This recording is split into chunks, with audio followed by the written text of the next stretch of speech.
주시는 말씀은 출애굽기 12장 15절에서 20절까지 말씀입니다. 저와 여러분 한 절씩 교독하겠습니다. 너희는 이래 동안 무교병을 먹을지니 그 첫날에 누룩을 너희 집에서 제하라. 무릇 첫날부터 일곱째 날까지 유교병을 먹는 자는 이스라엘에서 끊어지리라. 너희의 첫날 속에요 일곱째 날에서 무교가 되리니 너희는 이 첫날은 아무도 하지 말고 각자의 것만 바칠 것입니다. 너희는 무교절을 지키라. 이날에 내가 너희 군대를 애굽 땅에서 인도하여 내었음이니라. 그러므로 너희가 영원한 규례로 삼아 대대로 이날을 지킬지니라. 첫째 날까지 나라부터 20일 전까지 너희는 무교를 먹을 것이요 유래 동안은 누룩이 너희 집에서 발견되지 아니하도록 하라. 무릇 유교물을 먹는 자는 타국인이든지 본국에서 난 자든지를 막론하고 이스라엘 회중에서 끊어지리니 너희는 아무 유교물이든지 먹지 말고 너희 모든 나라는 곳에서 무교를 먹을지니라. 아멘. 자, 지금 하나님께서 6월절 절기를 어떻게 지켜야 하는지를 자세히 알려주고 계십니다. 가정당 한 마리의 양을 잡아야 합니다. 그 양은 1년에 수컷이어야 합니다. 만약에 가족 수가 적다면 다른 가족과 합쳐서 한 마리를 잡을 수도 있습니다. 그 잡은 양의 고기는 그날 저녁에 다 먹어야 합니다. 다음 날까지 남겨서는 안 됩니다. 그리고 그 잡은 양의 피를 문 임방과 문설주에 발라야 돼요. 그러면 그 심판의 날에 하나님께서 그 피를 보고 그 집은 넘어가게 될 것입니다. 그 외에도 6월절에 여러 규례가 있는데요. 좀 더 살펴봅시다. 11절입니다. 너희는 그것을 이렇게 먹을지니 허리에 띠를 띠고 발에 신을 신고 손에 지팡이를 잡고 급히 먹으라. 이것이 여호와의 6월절이니라. 허리에 띠를 띠라고 그랬습니다. 성경에서 허리에 띠를 띠라고 할 때에 보통 세 가지 경우가 있습니다. 첫 번째는 여행이에요. 그러니까 어딘가로 새로운 여정을 떠날 때에 허리에 띠를 띱니다.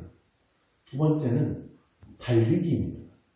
힘차게 전력으로 달려가라 라고 명령하실 때 허리에 띠를 띠라고 하십니다. 세 번째는 분투와 전쟁입니다. 싸움을 하려면 옷깃이 펄럭해서는 안 되죠. 옷을 잘 여며야 됩니다. 근데 지금은 6월절 식사를 하는 장면이에요. 6월절 어린 양의 고기를 먹을 때 이렇게 하고 먹으라는 겁니다. 허리에 띠를 띠고 먹어야 돼요. 밥 먹을 때 허리띠를 풀고 먹는 경우는 봤어도 허리에 띠를 띠고 밥 먹는 경우는 잘 없죠. 근데 11절을 계속 보시면 발에 신을 신고 손에 지팡이를 잡고 급히 먹으라고 말씀하십니다. 유대인들은요, 식사를 할 때 보통 비스듬히 누워서 먹습니다. 그러니까 낮은 상을 깔고 옆으로 기대어 누워서 세상 편한 자세로 식사를 해요. 그게 유대인의 문화입니다. 근데 6월절 날은 허리에 띠를 띠고 신발도 신고 손에 지팡이를 잡고 급하게 먹으라는 겁니다. 그러니까 이게 여유 있는 그런 식사가 아니에요. 굉장히 불편한 식사입니다. 왜 이렇게 먹겠습니까? 이들은 이제 새로운 여정을 떠나게 될 것이기 때문입니다. 그런데 그 여행은 세상을 유랑하는 여행이 아니에요. 이스라엘 백성들은 이제 가나안 땅을 향해 진군을 해야 합니다. 그래서 오늘 우리가 읽었던 말씀 17절에도 보면 이들을 군대라고 표현하고 있어요. 영적인 전쟁에 나서야 된다는 거예요. 그러므로 긴장을 늦추고 있지 말라는 것이죠. 곧 출정 명령을 앞둔 군인들처럼 언제 전쟁이 시작될지 모른다는 긴장감을 유지한 채 이 6월절 식사를 하라고 지금 명령하시는 거예요. 유월절 어린 양의 피로 구원을 받았습니다. 그러면 내가 이제 구원받았으니까 끝난 게 아니라는 거예요. 이제는 믿음의 여정을 떠나야 한다는 것입니다. 가나안 땅을 향해 진군해야 됩니다. 이게 신앙생활입니다. 철로역정이라는 책이 있습니다. 혹시 읽어보셨는지 모르겠습니다. 크리스천이라면 반드시 꼭 한 번은 읽어야 되는 책, 성경책이고요. 두 번째가 철로역정입니다. 철로역정은 우리의 신앙의 여정에서 겪게 될 여러 가지 어려움과 그 대처법, 가져야 될 삶의 자세에 대해서 잘 알려주는데요. 이 주인공인 크리스천이 자기 가족과 함께 사는 그 도시가 멸망의 도시라는 사실을 깨달아요. 그래서 멸망이 가까이 왔다, 빨리 피해야 된다라고 외칩니다. 근데 아무도 듣지 않습니다. 심지어 그의 가족조차 그의 말을 듣지 않습니다. 결국 그는 짐을 싸들고 혼자 떠나게 되는 거예요. 천국을 향한 길을 떠납니다. 출애굽의 상황도 마찬가지입니다. 이스라엘 백성들이 지금 살고 있는 삶은 애굽의 종살이입니다. 여기에는 어떤 꿈도 희망도 없습니다. 고통과 슬픔만 반복될 뿐이죠. 죄악이 가득한 세상입니다. 하나님은 그런 이스라엘 백성들을 애굽에서 구원해내셨습니다. 애굽을 10가지 재앙으로 벌하셨습니다. 그 땅은 하나님의 심판 아래에 있다는 것을 보여주신 것입니다. 그리고 이스라엘 백성들에게는 약속하신 가나안 땅으로 인도하여 드리겠다 약속하셨어요. 그러면 이제 길을 떠나야 되는 거예요. 더 이상 애굽에 머물러 있으면 안 되죠. 하나님께서 인도하시는 새로운 땅으로 가야 합니다. 그런데 그 길이 쉽지 않을 겁니다. 애굽이 방해할 것이고 온갖 악한 세력들이 이스라엘을 막아설 거예요. 그래서 진군해야 되는 겁니다. 그들은 새로운 삶으로 그렇게 돌격해 나가야 되는 거예요. 그게 신앙생활입니다. 하나님은 지금 그 사실을 이스라엘 백성들에게 가르쳐 주시는 거예요. 14절을 보십시오. 너희는 이날을 기념하여 여호와의 절기를 삼아 영원한 규례로 대대로 지킬지니라. 영원한 규례로 지켜야 된다라고 말씀하십니다. 그러니까 6월절 식사는 이때만 이런 모습으로 이루어진 것이 아닙니다. 매년 6월절에 이러한 모습으로 식사를 해야 돼요. 목적은 자녀에게도 같은 구원을 경험하게 하기 위함입니다. 26절과 27절 말씀을 보십시오. 이후에 너희의 자녀가 묻기를 이 예식이 무슨 뜻이냐 하거든 너희는 이르기를 이는 여호와의 6월절 제사라. 여호와께서 애굽 사람에게 재앙을 내리실 때에 애굽에 있는 이스라엘 자손의 집을 넘사 우리의 집을 구원하셨느니라 하라 하며 백성이 머리 숙여 경배하리라. 자, 이게 목적입니다. 자녀들에게 가르쳐 주는 거예요. 6월절 저녁에는 매년 허리에 띠를 띠고 신을 신고 지팡이를 짚고 서서 식사를 합니다. 그 자리에서 예전에 하나님께서 우리를 이렇게 구원하셨다. 우리는 애굽에서 그 마지막 날에 이러한 모습으로 식사를 하고 가나안으로 떠나갑니다. 그 이야기를 하면서 자녀에게도 같은 그 6월절 밤의 구원을 경험하게 해주는 것. 우리가 지금 고난주간을 보내고 있습니다. 돌아오는 주일은 부활절입니다. 그냥 기념하는 것이 목적이 아닙니다. 예수님의 십자가는 이 기간을 통해 생생하게 체험하는 기간이 되어야 합니다. 예수님의 부활을 생생하게 체험하는 이번 부활절이 되기를 간절히 원합니다. 그래야 우리의 신앙이 살아나는 거예요. 예수님께서는 잡히시던 전날 밤 제자들과 6월절 만찬을 가지셨습니다. 그 식사 자리에서 제자들에게 떡을 떼어 주십니다. 이것이 내 몸이라 말씀하셨어요. 잔을 나누어 주십니다. 이것은 내 피라고 말씀하셨습니다. 예수님께서 십자가 위에서 우리를 대신에 그 몸이 찢기시고 피를 흘리실 것을 미리 알려주신 거예요. 근데 그 은혜를 받아 누리는 자가 구원을 받게 된다고 예수님께서 말씀해 주신 것이죠. 그래서 예수님은 이것을 행하여 나를 기념하라고 말씀하셨습니다. 그래서 우리가 성찬식을 행합니다. 그 떡과 잔을 마시면서 우리도 예수님의 그 만찬의 자리로 초대되는 거예요. 예수님께서 우리를 위해 희생하신 그 살과 피를 우리도 경험하는 것이죠. 그 은혜에 한 걸음 더 생생하게 다가가게 되는 것입니다. 그 은혜가 생생하게 다가올수록 우리의 믿음도 굳건해집니다. 예수님의 십자가와 부활을 확신하게 되는 것입니다. 그리고 그 믿음은 거룩한 삶으로 연결되는 것입니다. 은혜의 체험이 분명하여 우리의 믿음이 굳세어집니다. 믿음이 굳세어져야 자발적인 헌신도 하게 되는 것입니다.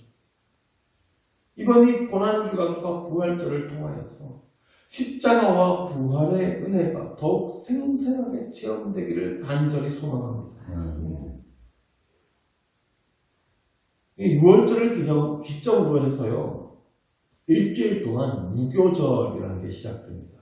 그 일주일 동안에는 무교병만 먹기 때문에 무교절이라고 부릅니다. 무교병이란 누룩을 뺀 빵을 의미합니다. 누룩은 빵을 반죽을 발효시키는 역할을 하죠. 그래서 누룩이 없으면 빵이 맛이 없습니다. 근데 이스라엘 백성들이 출애굽할 때에 무교병을 먹었습니다. 급하게 쫓겨나가듯 나갔기 때문에 반죽을 발효할 시간이 없었기 때문이에요. 그래서 그때를 기억하면서 6월절을 기점으로 해서 일주일간은 무교병을 먹습니다. 근데 오늘 아까 읽었던 15절을 보십시오. 너희는 이래 동안 무교병을 먹을지니 그 첫날에 누룩을 너희 집에서 제하라. 무릇 첫날부터 일곱째 날까지 무교병을 먹는 자는 이스라엘에서 끊어지리라. 자, 무교병의 첫날이 되면 누룩을 집에서 제하여 버려야 됩니다. 그러니까 집에 누룩이 있는 거 다 갖다 버려야 됩니다. 그러니까 누룩을 반죽에 넣지만 않으면 되는 것이 아니라 아예 갖다 버려야 돼요. 유교병을 먹는 자, 즉 누룩 넣은 빵을 먹는 자는 이스라엘에서 끊어질 것이라고 2번이나 강조하셨습니다. 누룩은 성경에서 주로 부패함, 정결하지 못함의 상징으로 쓰입니다. 누룩이 사실 곰팡이죠. 그래서 이게 죄악의 상징으로 쓰여요. 또한 누룩은 반죽을 부풀게 합니다. 반죽에 섞이면 이것이 빠르게 그 안에서 번식합니다. 이것은 죄악의 강력한 번식력을 상징합니다. 6월절의 구원을 경험한 사람들은 이제 집에서 누룩을 제하여 버려야 됩니다. 이것은 구원을 받은 하나님의 백성들은 이제 자신의 삶에서 죄악을 완전히 제하여 버려야 된다는 것을 의미합니다. 고난주간이 며칠 남지 않았습니다. 우리가 고난주간에는 좀 더 그래도 경건한 삶을 살아야 되겠다, 기도해야 되겠다, 그렇게 결심하죠. 근데 이 기간을 통해서 우리는 우리의 삶에서 죄악을 완전히 제하여 버리는 훈련을 해야 합니다. 이전에 벗어나지 못했던 죄악에서 완전히 해결받는 시간이 되어요. 구원을 받았음에도 여전히 죄악을 가지고 살아간다면 그는 결국 믿음을 잃어버리게 되어 있습니다. 정말 나를 위해 십자가에서 죽으신 그 예수님을 믿는다면 우리는 더 이상 이전처럼 살아갈 수가 없는 거예요. 나를 위해 죽으신 주님을 위해 살게 되는 것입니다. 20절 말씀을 보십시오. 너희는 아무 유교물이든지 먹지 말고 너희의 모든 유하는 곳에서 무교병을 먹을지니라. 누룩이 섞인 것은 아무것도 먹지 말라고 하시죠. 너희의 모든 유하는 곳에서 무교병을 먹으라고 말씀하십니다. 그러니까 집에서만 누룩을 안 먹으면 되는 것이 아니라는 거죠. 모든 삶의 자리에서 무교병을 먹으라는 겁니다. 어디 숨어서 먹을 생각하지 말라는 거죠. 우리의 모든 삶의 자리에서 죄악을 제거해야 하는 것입니다. 어디서든, 교회에서뿐만이 아니라 우리가 살아가는 모든 곳에서 구원받은 하나님의 백성의 모습으로 살아가시길 바랍니다. 아멘. 우리는 애굽에서 건짐을 받았기 때문에 더 이상 애굽의 삶에 머물러 있으면 안 됩니다. 가나안 땅을 향해 나아가야 합니다. 허리에 띠를 띠고 마음의 끈을 동이고 천국을 향한 순례의 길을 떠나야 합니다. 그 길은 좁은 길입니다. 좁고 협착합니다. 그러나 그 길이 천국으로 가는 유일한 길이기 때문에 우리는 가야 하는 거예요. 그 길의 끝에 주님이 계시기 때문에, 아니 그 길에 주님께서 동행해 주시기 때문에 우리 기쁨으로 승리의 길을 걸어야 하는 것입니다. 세상의 안일함에서 벗어나서 거룩한 순례의 길을 떠나시기를 바랍니다. 그 길에서 혹 힘들고 지쳐 쓰러진다면 다시 이 복음 앞에 서십시오. 주님의 십자가와 부활의 은혜를 생생하게 체험하시기를 바랍니다. 그 은혜를 달라고 기도하십시오. 주님께서는 우리를 만나주시고 그 길을 걸어갈 새 힘을 부어주실 것입니다. 기도하겠습니다. 하나님 아버지, 주님께서는 구원받은 우리에게 이제 진군을 해야 한다고 말씀하십니다. 허리에 띠를 띠고 우리 가나안 땅을 향하여서 우리 믿음의 여정을 떠나야 합니다. 여전히 우리의 삶이 애굽에 머물러 있는 이전의 죄악의 삶에 머물러 있는 것이 있다면 과감하게 버리고 하나님의 백성으로서의 삶을 떠나게 하여 주옵소서.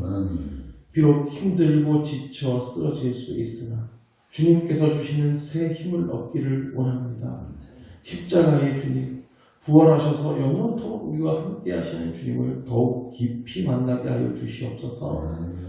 그 은혜로 인해 믿음이 굳세어지게 하여 주시고 새 힘을 얻어 담대히 또 우리의 순례의 길을 걸어가게 하여 주옵소서. 이 고난주간을 통하여 주님의 십자가를 깊이 만나게 하여 주시고 부활하신 주님을 생생하게 만나는 귀한 은혜가 있게 하여 주옵소서. 예수 그리스도의 이름으로 기도드립니다. 아멘.